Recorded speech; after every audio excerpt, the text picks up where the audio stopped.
Episode 9 of MobLand starts with Eddie waking up to find Conrad lurking in his room.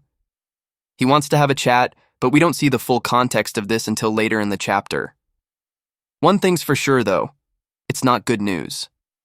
Off the back of this, Eddie ignores Jan in the kitchen and heads outside with a coffee, asking the dog who's better off here.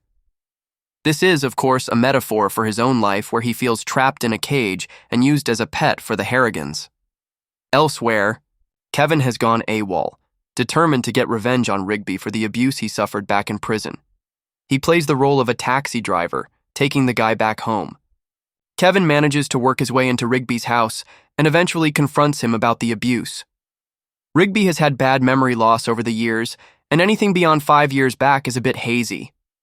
That doesn't really help Kevin get closure, who has been haunted by this abuse all season long. Rigby does apologize after questioning if he actually imagined the whole thing and tells him that he's found Jesus. This is enough for Kevin to get his gun out and, after breaking down crying, shoots the guy in the head. Conrad works with Harry to try and sort out an alliance with Jaime. Conrad is a bit of a loose cannon and jokes about putting a Tommy gun in the bathroom before the meet, and it's hard to know if the guy is joking or not. Apparently he is, but either way, this doesn't look like it's going to be a particularly pleasant meet. First impressions are not great either. Serafina is here to try and smooth things over and gets down to business in order to make a deal. Jaime has his own reasons for being here.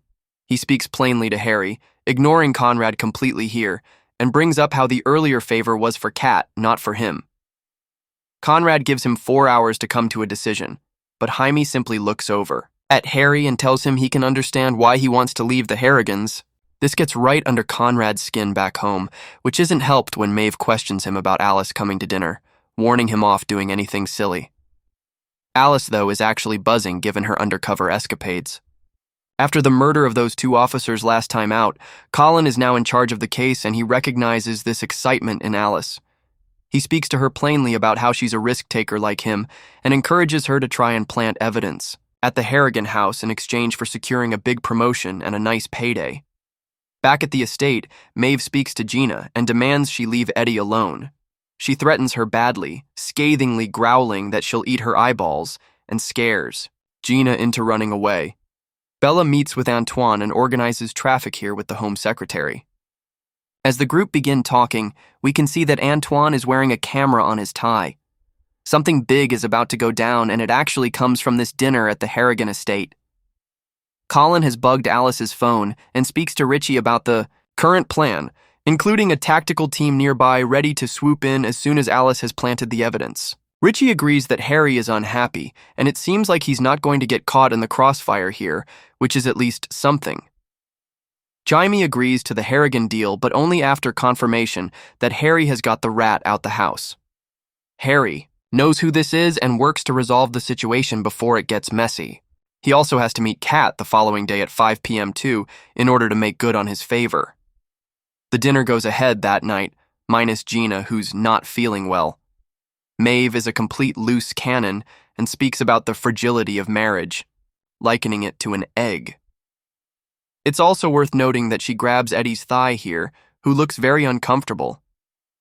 As for Serafina, she gets right to the crux of the issue.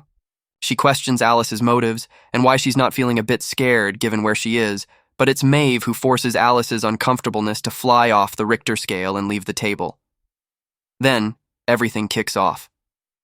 Conrad questions Maeve and things get hostile between them, while Harry slips away and catches up to Alice, who's busy bagging up evidence to plant across the house.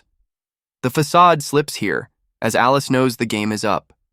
She reveals what's happening, and Harry lets her go. He doesn't tell Conrad either, as he and Maeve wind up at loggerheads until the police show up. Maeve and Conrad are both arrested, although they wind up singing as they're taken out, laughing all the while as they're bundled into police cars.